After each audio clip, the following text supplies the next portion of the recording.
We are in the first week of Lent. Lent is a time of intense spiritual preparation for conquering our temptations using the means that Jesus used during his 40 days of preparation in the desert for public life. It is also the time for repenting of our sins and renewing of our lives for the celebration of Easter and with the risen Lord who conquered sin and death by his suffering and death and by resurrection. Today's readings teach us that we are always tempted by the devil, by the world, and by our own selfish motives, for selfish interests. So we need to cooperate actively with God's grace to conquer our temptations and to practice prayer, self-control and charity. In the year 2002, I went to Mizoram for the first time, traveling from the northern tip to the southern end. Most roads in those days were very narrow and lonely, with occasional villages and few loaded trucks slowly drudging on the road. On the second day, we were traveling southward through lonely hills and mountains, and on reaching a particular spot, my fellow traveler, a priest, told me a very fascinating story about that particular location. In that location, many times trucks were found abandoned for weeks, months, and even years. The reason?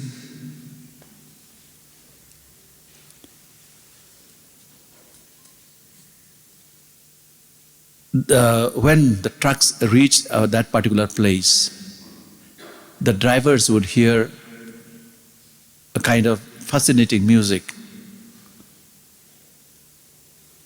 beautiful music, and they would not be able to resist. As they stopped at that place, they would see a beautiful, charming woman appearing and luring them into the woods. They would climb up the hill. Then once they were in the woods, the music would stop. And the beautiful woman also would disappear. And the truck drivers who had followed this beautiful woman would never return to the truck again. Those others who would go to look to find that driver also would be lost. Today's theme of the reading is about the temptations that come in our life. Temptations to follow the charms of wealth, of power, of pleasure in the world. The first reading, taken from the book of Genesis, describes the original temptation, the first temptation that our first parents experienced. You will be like gods, knowing what is good and what is evil.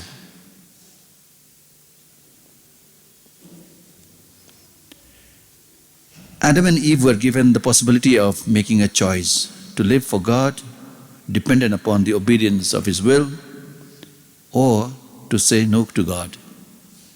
Sometimes it makes us wonder, in that particular garden, in paradise, there were thousands and thousands of trees for them to eat and live. But there was only one tree that was forbidden by God to eat. And Adam and Eve went to select that particular tree in order to eat the fruit. Why? Because they wanted to be equal to God or superior to God.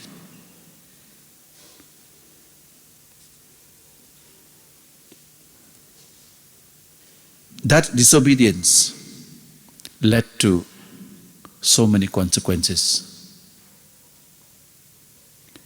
They became enslaved to sin. The relationship that existed between God and man snapped. And they were driven out of their garden, a garden which was paradise, which was full of joy and happiness for them. They lost their aim of being always happy with God. In contrast, today's Gospel from St. Matthew shows us how Jesus Christ conquered temptations by relying on faith in God's word and authority.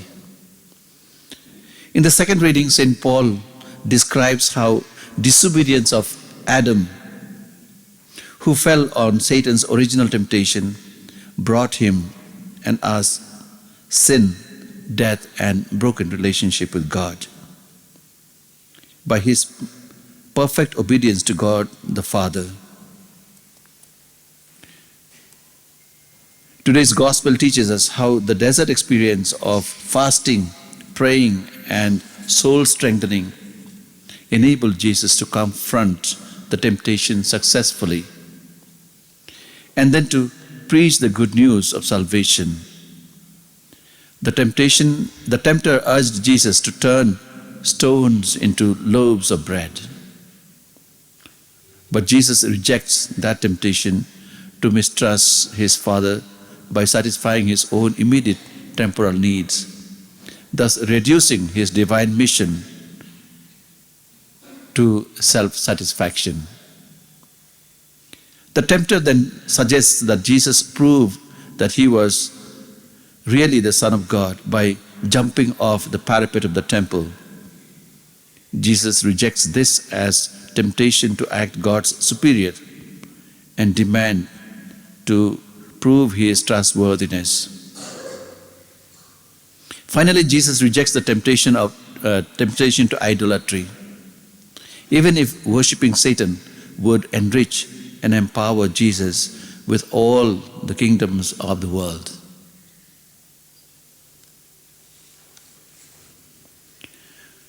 When we think of the temptation that we are surrounded with, we have the temptation to put more trust in the things that are around us, on wealth, on so many things, on friends, on our connects, our business, our foundations, and so many things. We are also tempted to gather more and more wealth, to plan for the future, and to work day and night, and forgetting about God, forgetting to trust in His providence. We also occasionally meet temptations where we are called to worship the Satan. There are so many people in the world today who turn away from God in order to worship Satan. We have in our own state as well. Temptations of various kinds, from small to big, from decisions of small things, little things, to life-changing decisions where we turn away from God and follow the path that leads us nowhere but leads us only to Satan and his kingdom.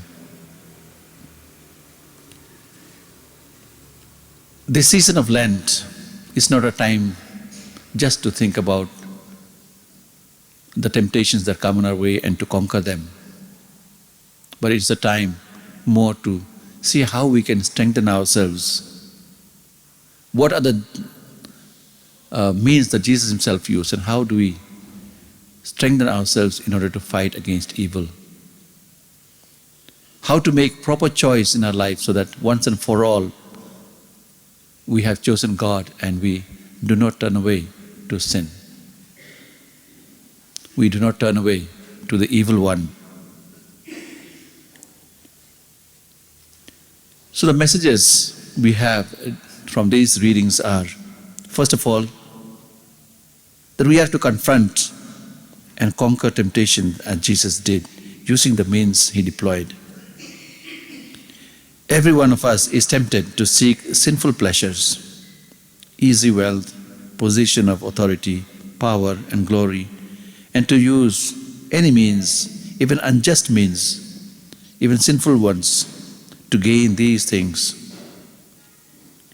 Jesus serves as a model for us in conquering temptations by strengthening himself through prayer, penance, and the effective use of the Word of God.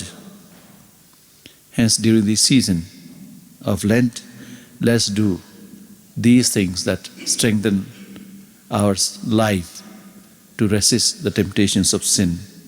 Especially, let's give importance to prayer, penance, and use of the Word of God. Let us also strengthen our relationship with God by participating in the sacraments where we meet the Lord and we acquire God's strength to fight against the evil one. Secondly, we are to grow in holiness during Lent by prayer, reconciliation, and sharing. Let us strengthen our spiritual life by living closer to God, by training ourselves to pray. Many of us find very difficult in order to pray. We need to accustom ourselves to pray. We need to establish that connect with God. And we need to start talking to God, talking to our Father who has created us, who loves us, who maintains us daily. We need to talk to Him, learn to talk to Him through prayer. Then we need to live closer to Him always by remembering the whole day that He is there with us, leading us, supporting us, helping us, keeping us alive day after day, protecting us from every kind of danger. We need to feel His presence. We need to feel His loving kindness towards each one of us. We need to love the sacraments that the Lord has established for us.